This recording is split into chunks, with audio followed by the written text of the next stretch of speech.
Buen día. Bueno es alabar a nuestro Dios. Gracias por acompañarnos, gracias por estar este día.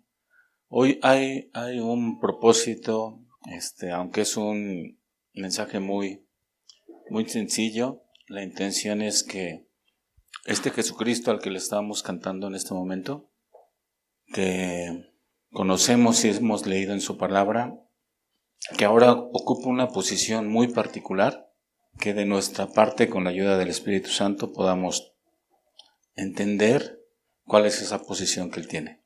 Bien, antes de empezar vamos a hacer una pequeña oración. Padre, por favor que tu Santo Espíritu tome control de todo y que tu Santo Espíritu, Señor, venga, abra ojos y nos deje ver a nuestro Señor Jesucristo, que podamos conocer algo más de Él y que podamos amarlo y servirlo, que podamos ponernos en sus manos y depender de Él. Que así sea, Padre, en el nombre de tu Hijo amado Jesucristo. Amén.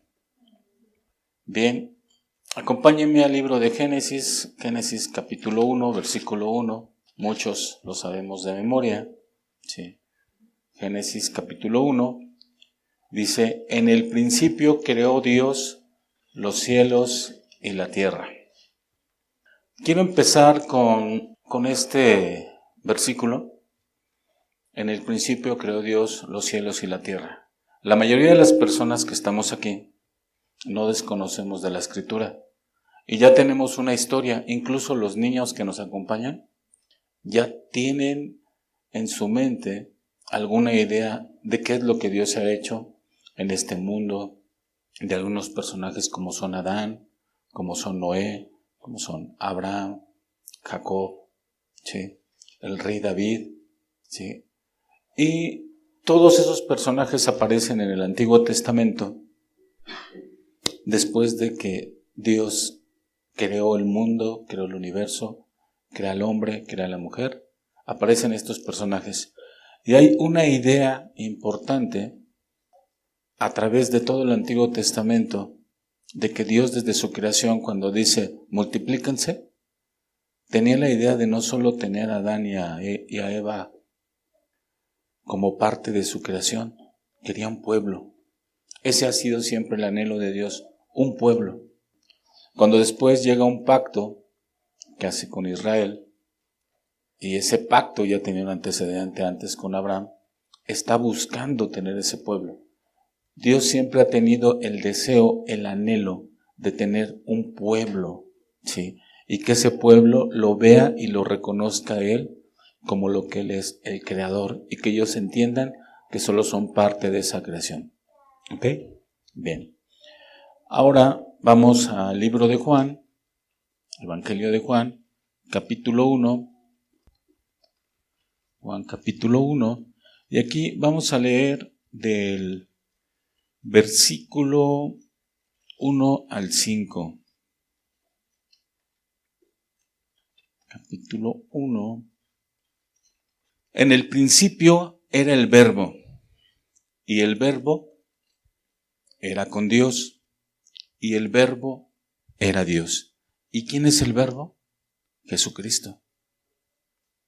En el principio era Jesucristo, y Jesucristo era con Dios, y Jesucristo era Dios. Quiero que partamos de esta idea de que Jesucristo siempre ha sido. Él siempre ha estado, porque Él no es parte de la creación.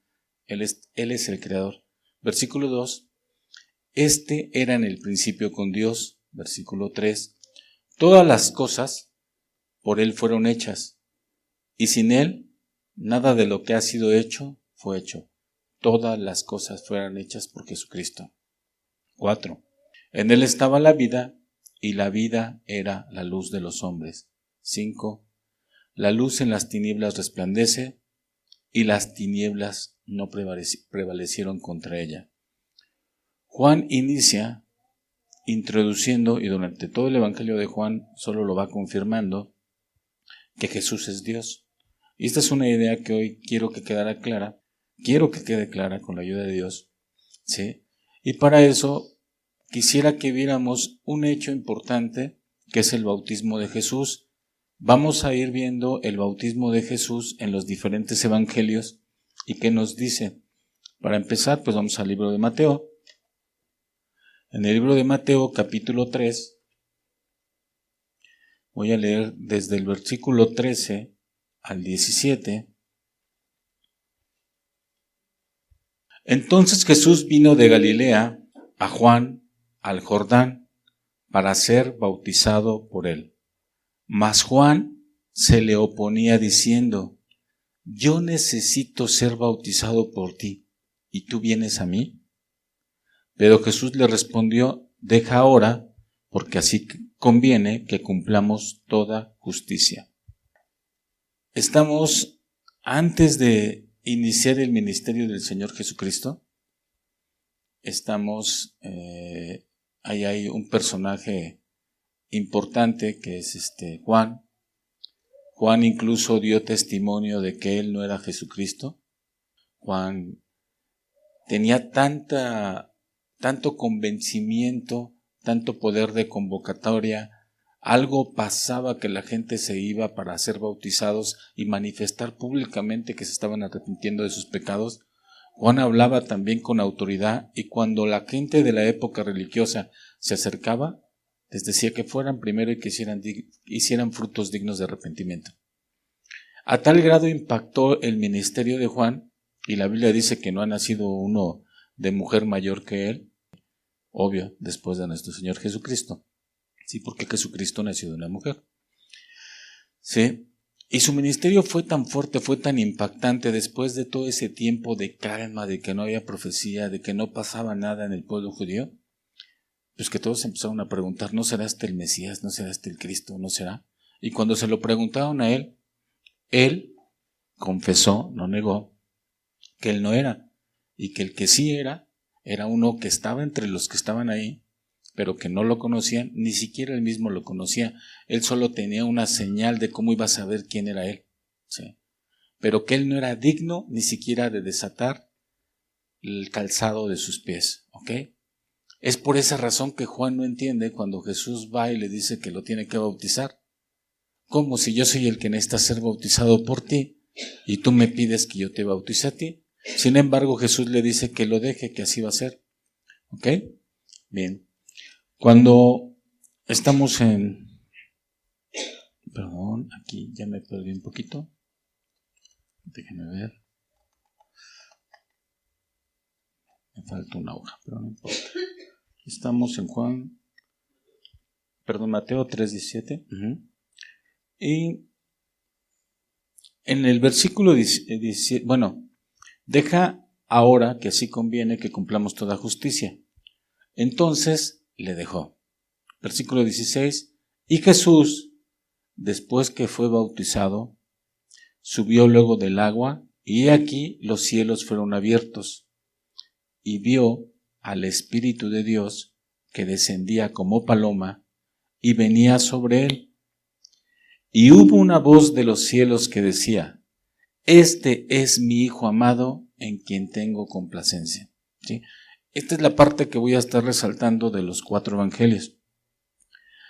Este es mi Hijo amado, en quien tengo complacencia.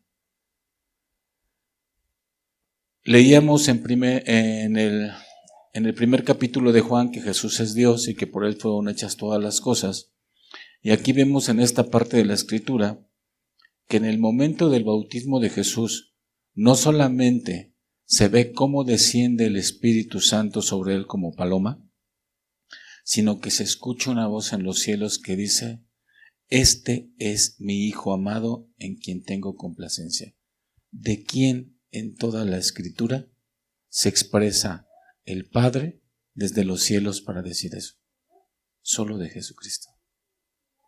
Solo Él. Solo Él. No hay nadie. Nosotros podemos admirar a los hombres de la Biblia por muchas cosas, pero ninguno de ellos, nunca Dios dijo: este es mi amado, este es mi Hijo amado, en el que yo tengo complacencia. ¿Okay? Ahora, esto se repitió varias veces. Aquí mismo en Mateo, en el capítulo 17, Mateo 17, nosotros conocemos ese pasaje como la transfiguración.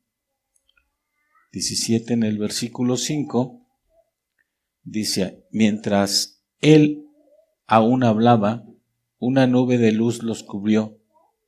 Y he aquí una voz desde la nube que decía, este es mi Hijo amado, en quien tengo complacencia, a él oíd. Vamos a Segunda de Pedro.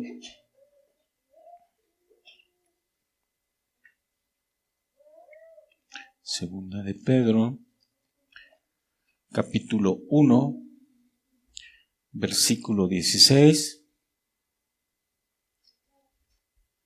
al 18. Porque no os hemos dado a conocer el poder y la venida de nuestro Señor Jesucristo siguiendo fábulas artificiosas, sino como habiendo visto con nuestros propios ojos su majestad.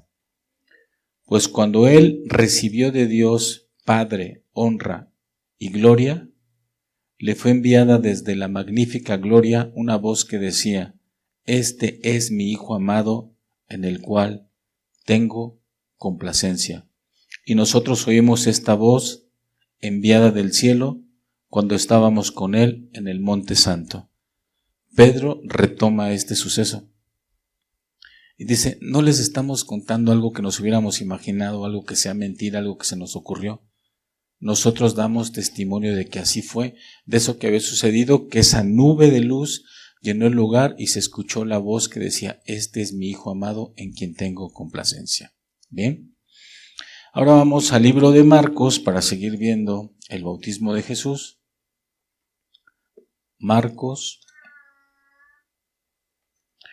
capítulo 1, del versículo 9 al 11.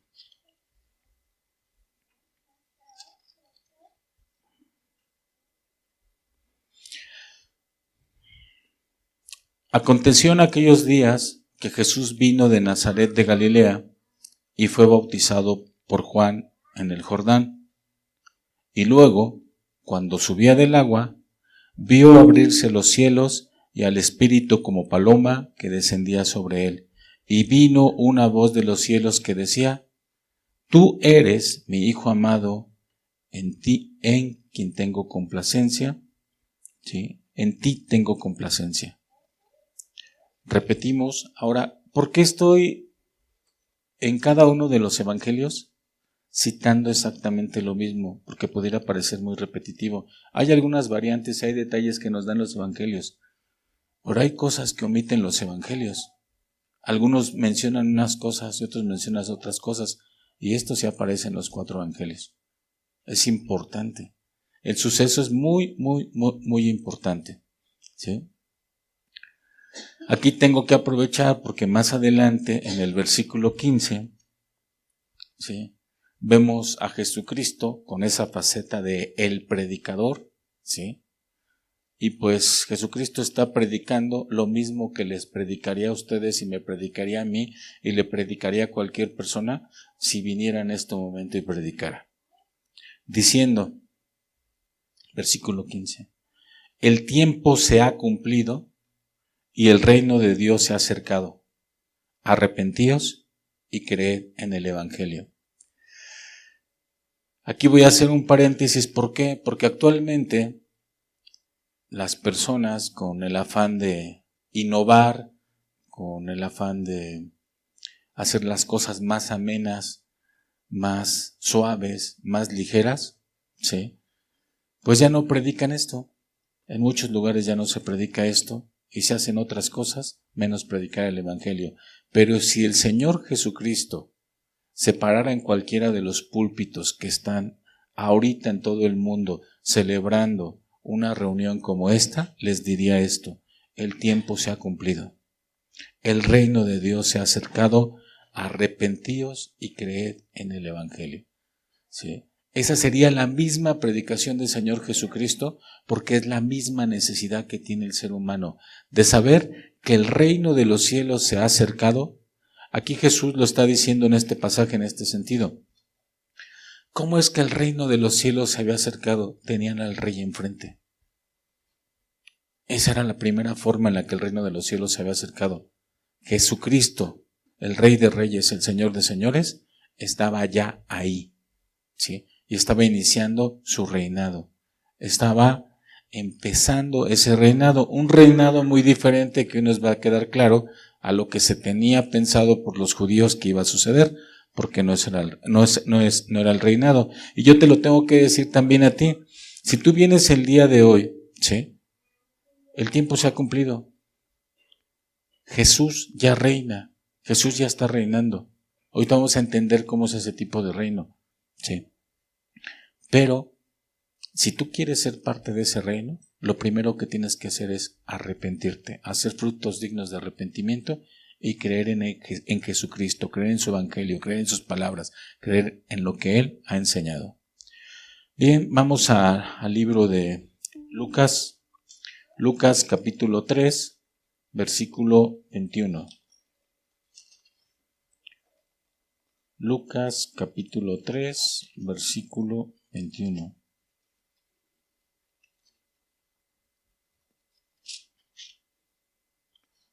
Bien.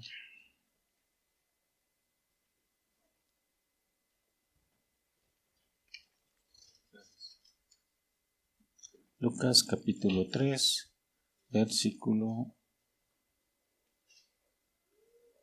21.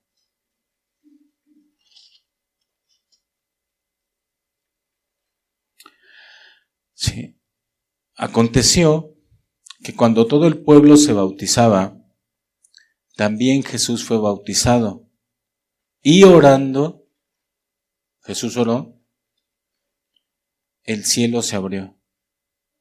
Y descendió el Espíritu Santo sobre él en forma corporal, como paloma, y vino una voz del cielo que decía: Tú eres mi Hijo amado, en ti tengo complacencia. Y ahora pensemos un poquito en esta palabra, complacencia. Sí, los que somos papás. Hay hijos que nos ponen muy contentos, hay unos que no tan contentos, hay hijos que nos complacen o hay hijos que no nos complacen. O hay veces que ese mismo hijo a veces te complace y a veces no te complace. A veces te tiene contento, orgulloso de que sea tu hijo, y a veces tienes que suspirar y decir: ¿qué voy a hacer con este hijo? ¿Sí? Bueno, la única cosa que dice Dios Padre de Jesucristo es que sí le complace. Nunca pudo haber dicho de él que no le complacía. A diferencia de nosotros como padres, que a veces nuestros hijos nos complacen o no, y que a veces nosotros complacimos a nuestros padres y a veces no, la complacencia del Padre es siempre acerca y en referencia de su Hijo, el Señor Jesucristo. Bien. Pero veamos un poquito, porque esto también es importante sumarlo a lo que hablábamos, que es la predicación de Jesucristo. Primera de Samuel, capítulo 15, versículo 22. Primera de Samuel, capítulo 15, versículo 22.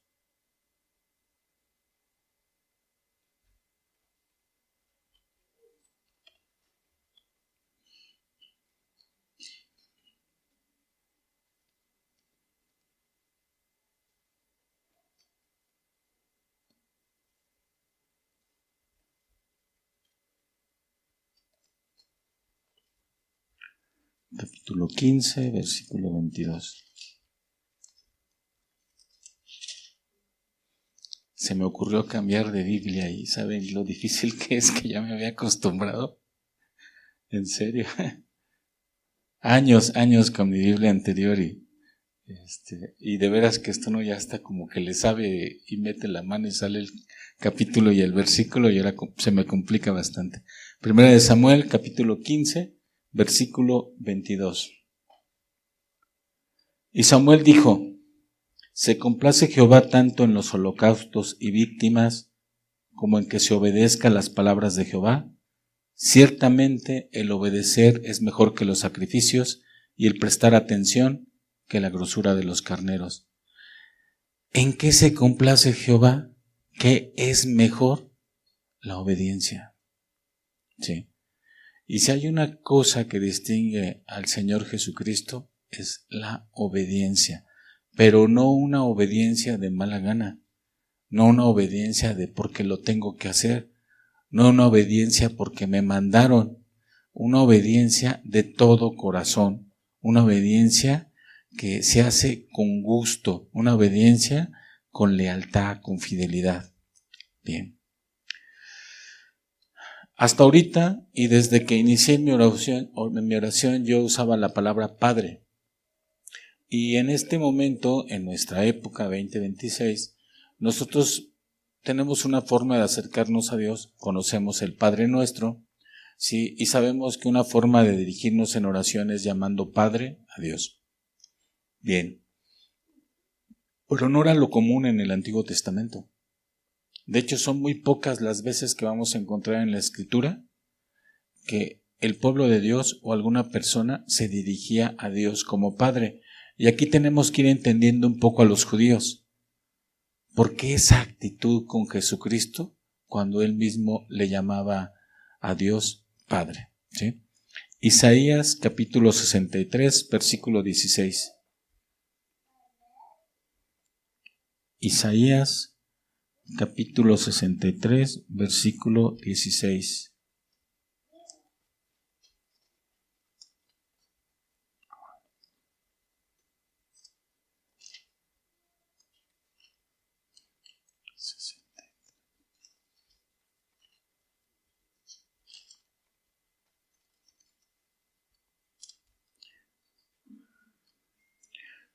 Pero tú eres nuestro Padre. Si bien Abraham nos ignora e Israel no nos conoce, tú, oh Jehová, eres nuestro Padre, nuestro Redentor, perpetuo es tu nombre. Aquí sí encontramos un versículo donde Dios es llamado Padre, y adelantito en el 64, versículo 8, ahora pues, Jehová, tú eres nuestro Padre, nosotros barro, y tú el que nos formaste, así que obra de tus manos somos todos nosotros. Son un ejemplo de cuando vemos a ese pueblo escogido por Dios refiriéndose como Padre a Dios, nombrándole a Dios Padre. Pero no es lo más común en la Escritura. Es más, mucho tiempo, hasta antes de esto y bueno, cosas que no tenían que ver con rescatar a ese pueblo, al pueblo judío, al pueblo de Israel, pues la referencia hacia Dios difícilmente la ves como Padre. Era más común verlo como el creador, como el soberano, como el sustentador, como santo, pero hasta que se vuelve el Padre de la alianza, ese pacto con ese pueblo, la idea de llamar a Dios Padre o verlo como un Padre es cuando aparece. Antes de eso, ¿no? ¿Sí? Dios elige a ese pueblo, Israel, lo saca de Egipto, hace un pacto con ellos, incluso le llama primogénito a ese pueblo. ¿Sí? Y pues bueno, gracias a eso hay otros pueblos que también ahora forman parte del pueblo de Dios. Bien. Jesucristo durante su ministerio probó que era el Mesías, ¿sí? Que era ese Mesías esperado por los judíos, que era el Salvador del mundo, que era el que perdona pecados, que era ese Rey de Reyes y Señor de Señores. Predicó arrepentimiento, como ya hemos visto, y fe, porque el reino de los cielos se había acercado y eso era porque Él ya estaba ahí. ¿Sí? Pero durante su ministerio Jesucristo tuvo varias facetas. Unas les gustaron mucho a la gente. La primera, pues es ese Jesucristo espectacular, ¿no? Ese Jesucristo estrella. De hecho, hace muchos años hubo una obra que se llamaba Jesucristo Superestrella, ¿sí? Y así como ahora la gente tiene esa inquietud de ser popular, de llamar la atención, de tener muchos likes, etc. ¿Sí? Pues bueno, así fue un momento dado el Señor Jesucristo. ¿Por qué? ¿Cómo no iba a ser popular con los milagros que hacía? Sanando enfermos, ciegos, cojos, paralíticos, endemoniados. ¿Cómo iba a ser popular si resucitaba muertos? Calmó tormentas, caminó sobre el agua, alimentó multitudes. De hecho, es una de las cosas que más popular lo hacía, que les diera de comer. Convirtió el agua en vino. Imagínense ahorita con el grado de alcoholismo que tenemos en el mundo que dijeran, hay uno que convierte el agua en vino y es gratis. Sí, te hace popular. Sí. Pero este Jesucristo estrella solo cumplía con cierta parte de lo que esperaban los judíos del Mesías, porque ellos traían otra idea. Ellos tenían una idea de que iba a venir un líder político, militar, como el rey David, que iba a ser muy poderoso y que los iba a salvar ¿de quién? Pues de los romanos. Ellos ahora ya no estaban bajo el yugo de Egipto, ahora estaban bajo el yugo de los romanos, y en ese yugo de los romanos estaban esperando un libertador, ¿sí?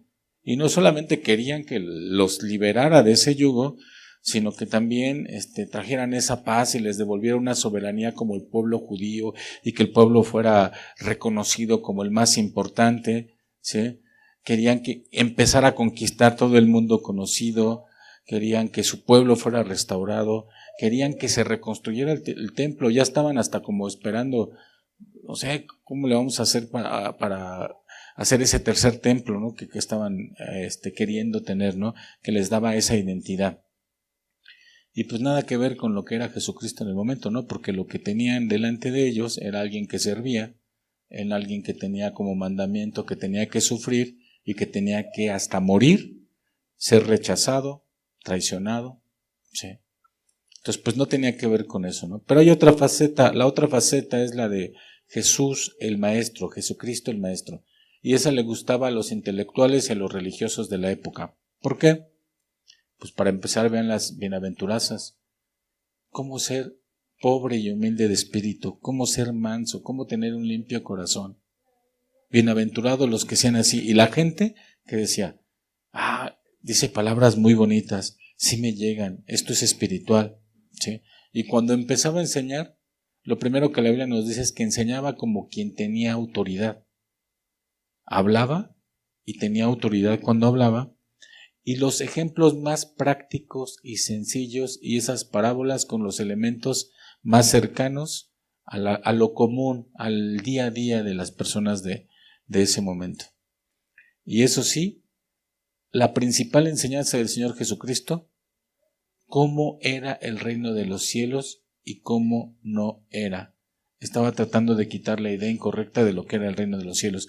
Es lo que te explican la mayoría de las parábolas. ¿Cómo es el reino de los cielos? Bien, pues le gustaba a otro tipo de personas, Jesucristo, pero hay otro Jesucristo que es un Jesucristo líder. Y ahí sí que le estaba llamando la atención a los judíos, porque ellos esperaban un líder, ¿sí? Querían a alguien que tuviera liderazgo, que tuviera autoridad, que pudiera mover multitudes. Y empezó Jesucristo haciendo un llamado, ¿sí?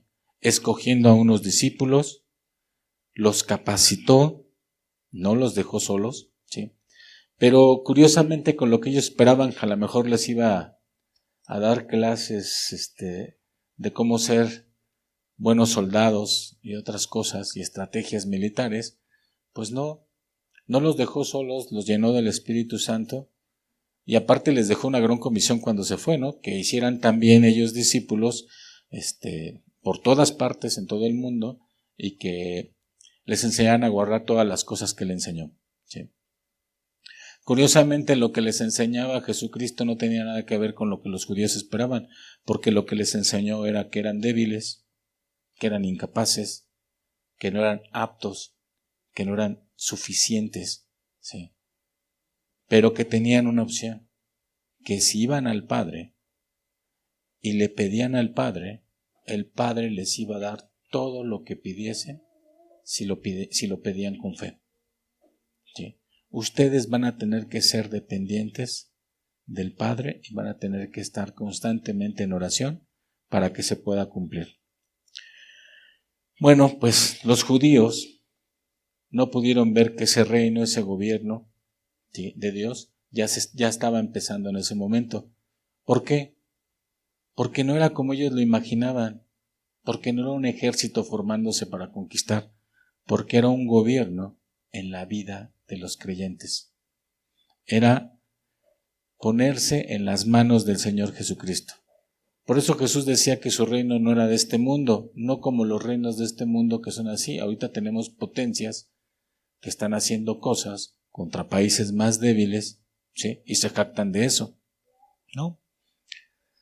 Eso no quiere decir que el reino de Dios no obraría en las personas que estuvieran aquí, pero ¿cómo se notaría? En esa obediencia, en esa sumisión a la voluntad del Padre, pero de todo corazón. Los creyentes verdaderos iban a ser gobernados por el Señor Jesucristo por una razón, por gratitud. Iba a haber una lealtad, una fidelidad, iba a haber un gozo en someterse a la voluntad de Dios, ya no por temor, ya no por temor a un castigo, ya no por temor a ser excluido, ¿sí? Sino por gratitud a Dios. Y eso es lo que actualmente vivimos. Nosotros estamos en ese reino de los cielos y la vida de cualquier creyente debe de ser así, una vida que está en sujeción a Dios, a nuestro Señor Jesucristo, una vida en la que Él es el que gobierna y ya no nosotros, y que sus decisiones, su voluntad es la que debemos de seguir. Jesucristo fue un verdadero hombre y es verdadero Dios. Fue un verdadero hombre, nacido de mujer. Ahora no, hay hasta clínicas que se ocupan para eso, ¿no? Y dicen, no puedes tener hijos, pues vamos a hacer una inseminación artificial y aquí te tengo a unas mujeres que pueden ser las portadoras del bebé y luego van a ser su hijo que va a utilizar el óvulo, ¿sí? Y el esperma de los papás, pero en el vientre de otra mujer. Si ahorita eso es posible, ¿por qué luego a la gente le cuesta tanto trabajo entender, ¿sí?, que María solamente fue, ¿sí?, la incubadora de Jesucristo? No le quitó méritos, pero tampoco le vamos a dar lo que no tiene y que es de más que algunas religiones le dan, ¿sí? Fue la mujer que escogió Dios para que ahí se formara el cuerpo de Jesucristo y naciera exactamente que cualquiera de nosotros. ¿Se han preguntado alguna vez si Adán y Eva tenían ombligo? Seguramente no. ¿Sí? ¿Por qué? Porque uno fue creado del barro y la otra del costado del hombre.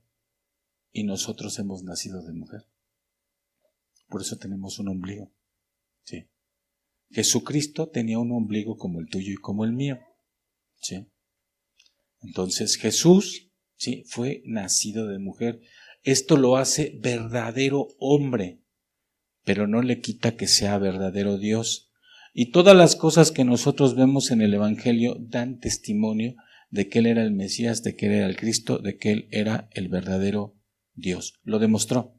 Está por todas partes en las Escrituras. Es más, el Evangelio de Mateo dice que, empezando por la genealogía, que escribe el Evangelio para que sepan que Él es. Sí. Bueno, los judíos siguen esperando ese Mesías, porque no era como ellos lo imaginaban. Sí. Lo siguen esperando. De hecho, si un judío que no cree que Jesucristo ya nació, que ese Mesías ya creció, que ese Mesías ya murió y ya resucitó, ni siquiera lo consideran un profeta. Lo consideran solo un personaje más en la historia. Para ellos no es importante, no es relevante. ¿Sí? Pero no para nosotros. Nosotros sí creemos que Jesucristo es el Mesías. Nosotros sí creemos que nació y desde su nacimiento ya tenía como enemigo al mundo porque iban a matar a todos los bebés. Y hay una sobreprotección, hay una protección sobrenatural en el nacimiento de Jesucristo. Y cuando crece en gracia y crece en espiritualidad y crece de una manera que la Biblia nos da muchos antecedentes, pero sí nos dice que nunca pecó. Otra de las cosas que lo hace diferente a cualquier ser humano, nunca pecó, nunca. Y cuando él crece, tiene un ministerio, nada que ver como los judíos se imaginaban, sino un ministerio en donde él viene a servir y en donde él viene a dar la vida por nosotros, a morir en esa cruz. ¿Sí? Y es necesario que sepamos esto, sí, es necesario que sepamos que Jesucristo nació, creció, murió, pero ¿saben qué? También que ya resucitó. Resucitó Las ideas que tenemos del Jesucristo crucificado, las ideas que tenemos del bebé ahí arrullándolo, del niño Jesús, no son las ideas correctas de lo que es nuestro Señor Jesús en este momento.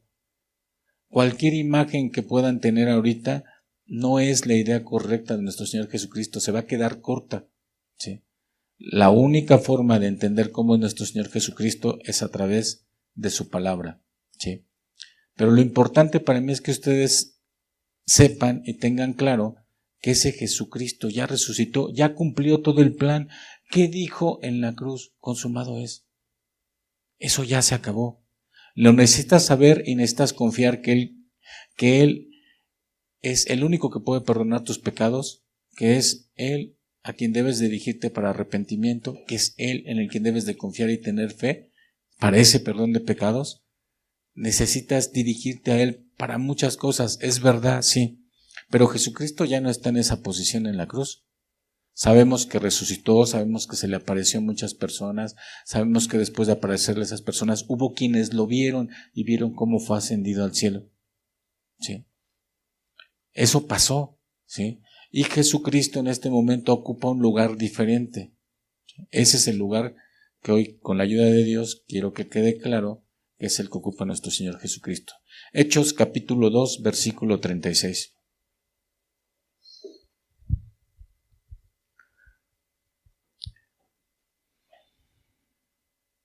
Hechos capítulo 2, versículo 36.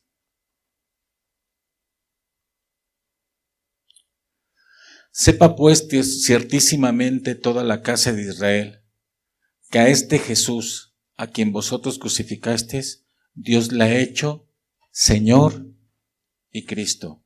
Aquí está Pedro predicando, ¿sí? Y les dice a miles de personas que ese Jesús que ellos habían crucificado, Dios lo ha hecho Señor y Cristo. Bien. Filipenses 2, del versículo 5 al 11. Filipenses 2, del versículo 5 al 11.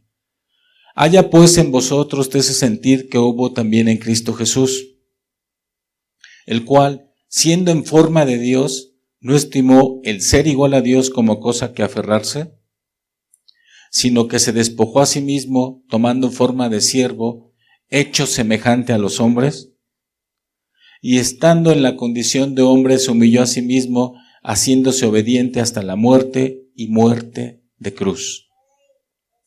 Por lo cual Dios también le exaltó hasta lo sumo y le dio un nombre que es sobre todo nombre, para que en el nombre de Jesús se doble toda rodilla de los que están en los cielos y en la tierra y debajo de la tierra. Toda lengua confiese que Jesucristo es el Señor, para gloria de Dios Padre. Primera de Timoteo, capítulo 6. Primera de Timoteo, capítulo 6, versículo 15.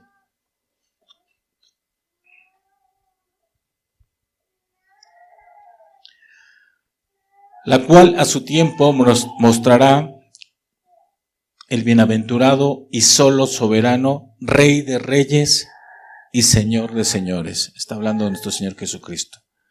Apocalipsis, capítulo 17, versículo 14. Apocalipsis 17, versículo 14.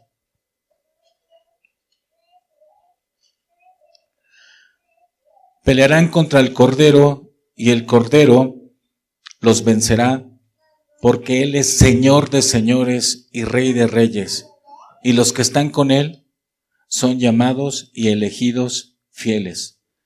Apocalipsis 19, versículo 16. 19, versículo 16. Y en su vestidura y en su muslo tiene escrito este nombre: Rey de reyes y Señor de señores. Jesucristo es Dios.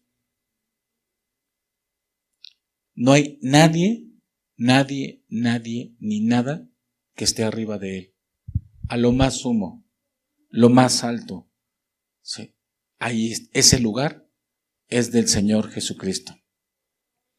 Jesucristo reina, porque es Rey de Reyes y Señor de Señores. Reina en este momento en la vida de los creyentes. Y reina y les da esa paz que el mundo no da, no como la que buscaban el pueblo judío, una paz porque ellos iban a ser los que iban a controlar el mundo y su líder iba a mantener todo en orden. No. La paz que el mundo no da, esa que no te la va a quitar, no importando las circunstancias que estés viviendo, conservas tu paz. ¿Sí? Jesucristo reina en la vida de los creyentes. Y aquí viene una pregunta interesante. ¿Jesucristo está reinando en tu vida? ¿Jesucristo reina? ¿Jesucristo te dice qué hacer? ¿Jesucristo te guía? ¿Estás sometido bajo el gobierno de esas manos con esos orificios que tuvo en la cruz? ¿Estás haciendo su voluntad o sigues haciendo la tuya?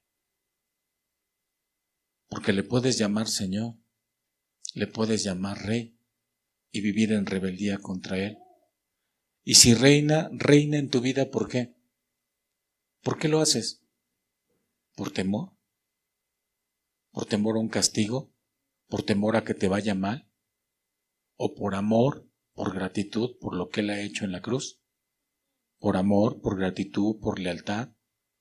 Porque como al principio cantábamos en todos los cantos que entonamos, es hermoso, es precioso, es bello para ti, es valioso, es lo más importante, es tu prioridad. Que así sea.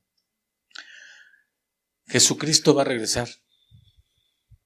¿Sí? La gran comisión es esta. En lo que yo regreso, ustedes tienen un trabajo que hacer. Hagan más discípulos en todas partes y esos discípulos enséñenles a que hagan todo lo que yo les he enseñado, que lo guarden. ¿Sí? Ese es el trabajo que tenemos en lo que Él regresa. Y cuando regrese, la Biblia nos dice que toda rodilla se va a doblar ante Él. Unos, reconociéndole su grandeza, viéndolo como el Señor de señores y Rey de reyes. Otros, porque no les va a quedar de otra ante el temor y terror que les va a dar estar ante su presencia. Jesucristo es Dios y Jesucristo es el Rey de reyes y Señor de señores.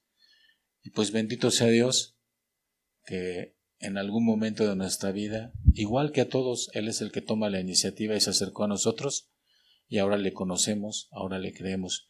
Pero si Él es Rey de reyes y Señor de señores y Él gobierna y todo está bajo su poder y Él es soberano, creo que nuestras vidas deberían de ser mucho mejor de lo que hasta ahora son.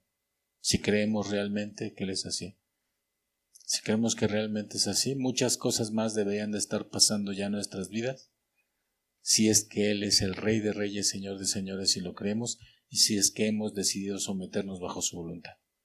Hagamos una oración para terminar. Padre, te damos muchas gracias por tu palabra. Te damos muchas gracias, Señor, porque hasta el día de hoy no dejas de ser bueno con nosotros. Te damos muchas gracias por Jesucristo. Jesucristo, te reconocemos que eres Dios. Te reconocemos que no hay nadie por encima de ti. Que tú estás en lo más sumo, en lo más alto. Que todo está puesto bajo tu autoridad. Reconocemos en nuestras vidas, Señor, tu gobierno, tu reino, Señor. Nos sometemos a ti. Esperamos tu regreso, Señor. Esperamos que tú vengas, Señor. Y como enseñaste a tus discípulos, reconocemos que no somos aptos, que nos faltan muchísimas cosas, Señor, que es difícil para nosotros, pero creemos que podemos ir a ti en oración y que tú nos darás todo lo que necesitemos para que cuando tú vengas nos encuentres fieles, leales a todo lo que tú nos has enseñado. Gracias, Padre, por tu palabra. Permítenos pues continuar con este día, Señor, con una vida que sea agradable a ti, siendo ejemplo a los demás. En el nombre de Jesucristo. Amén.